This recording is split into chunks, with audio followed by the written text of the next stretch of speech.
My friends, I have the great pleasure to introduce tonight's testimonial speakers, Jessica and Tom Glenn.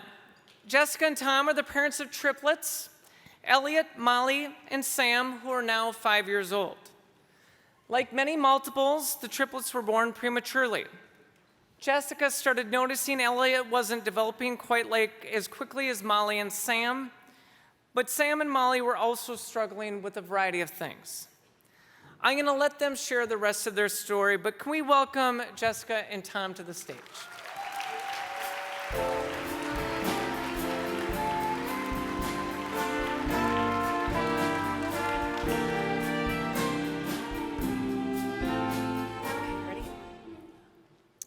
Your son is being given an autism diagnosis. Although this was the expected outcome, there are no ways to prepare yourself to be hearing those words. How did we get to this point? In the summer of 2018, after years of infertility, 3 miscarriages, and 8 rounds of fertility treatments, we were shocked to find out we were pregnant with triplets. After the longest 35 weeks of our lives, Elliot, Samuel, and Molly were born in February of 2019. The 2 of us instantly became a family of 5, and life was forever changed. The first year with 3 babies was a blur of feeding, changing, and sleeping. Us, not them.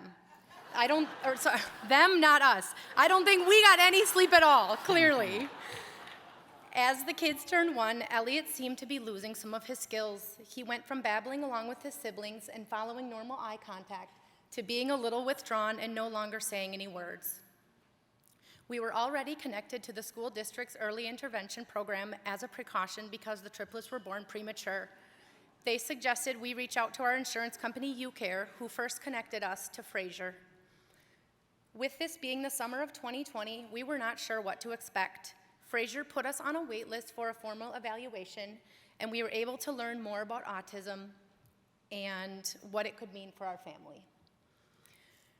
Around this same time, our son Samuel was preparing to have kidney removal surgery as he was born with kidney disease and one kidney was not functioning, causing damage to the other healthy kidney. Simultaneously, our daughter Molly, never to be outshined, decided she would crawl out of her crib and fell, breaking her wrist and elbow. That week in December 2020, I will always remember as a turning point when it became very apparent that while we had triplets, what we really had was 3 children with completely different needs. As the triplets grew, each of them was receiving speech services from Fraser. Every milestone, a piece of me felt torn. While I was so happy to see Molly and Sam progress, it felt like they were leaving Elliot behind.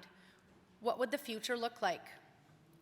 Soon we met with a psychologist who had officially diagnosed Elliot with autism. I remember feeling scared, anxious, and mad.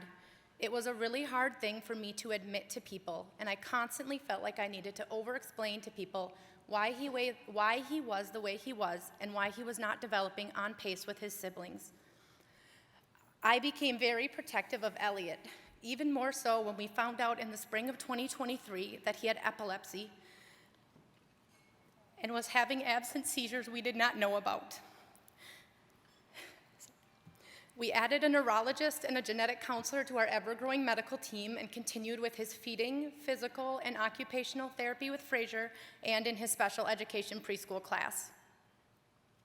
As time went on, we were becoming more comfortable with the diagnosis when we began noticing behavior challenges with Sam, different than Elliot, but that didn't seem quite right. He started becoming very fearful and exhibited difficult behavior. At a meeting with his preschool teachers, the idea of Sam also having autism was discussed. I immediately said, no, that's not possible. He is the opposite of his brother, and that is the autism we know. But there was still that voice in the back of our minds whispering that something was wrong. We again turned to Fraser, and after meeting with them, we started play therapy to help with Sam's worries, and he began occupational therapy.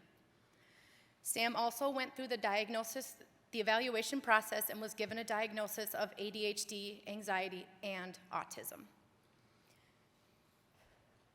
At that moment, the work I had done to accept autism in our lives was erased. It felt like we were back at the beginning. Somehow, we as parents needed to provide the support and guidance both boys needed in completely different ways. We have all heard autism is like a spectrum, but to us, it's more like a circle. Our boys fill totally different parts of that circle. This was an overwhelming and emotional time for our family.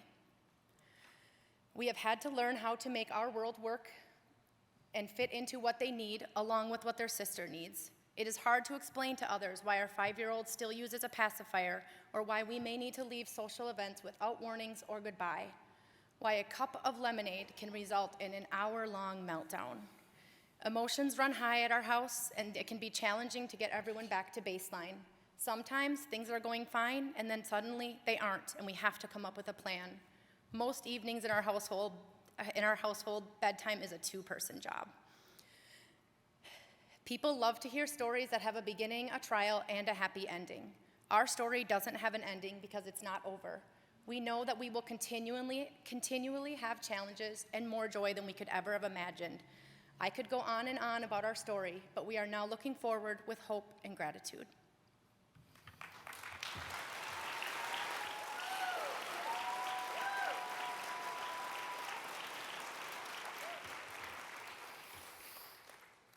Being different doesn't make you less than. If anything else, it just requires a little more support. All kids have their unique challenges. The past 5 years, we have had a lot of personal growth as parents, learning to work and meet the specific needs of each kid. We do recognize that we are not alone on this path. We have had a lot of help, including Fraser, our families, our friends, and our schools. Being neurodivergent myself and growing up in the 90s, I was often labeled as difficult and disruptive. I was placed in the corner of classrooms, separated from my peers. And we know so much more now to help kids like me. We have made so much progress, and it can't stop. Kids shouldn't be shoved into boxes. It's our job to mold the world around these kids to make it so that they can be successful. Tonight, you'll have the chance to support kids like mine, kids who need help managing their emotions, worries, and finding a way to communicate. You can give these kids access to critical resources, from occupational therapy, physical therapy, speech therapy, feeding therapy, and family therapy. That's a lot of therapies. Fraser has provided help along the way. This fall, Elliot, Samuel, and Molly have started kindergarten.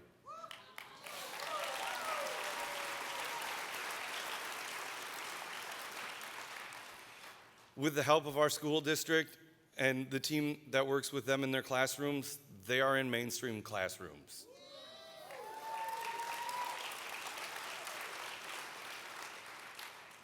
We absolutely believe that Fraser's help and guidance to them and us as parents have helped them get to where they are. We would now like to introduce you to 2 of our children. Elliot is out sick today, and honestly, a room full of this much commotion would be more than overstimulating for him.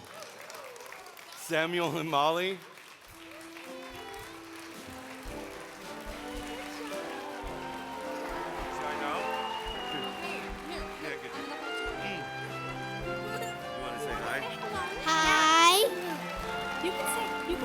Wait until the music stops.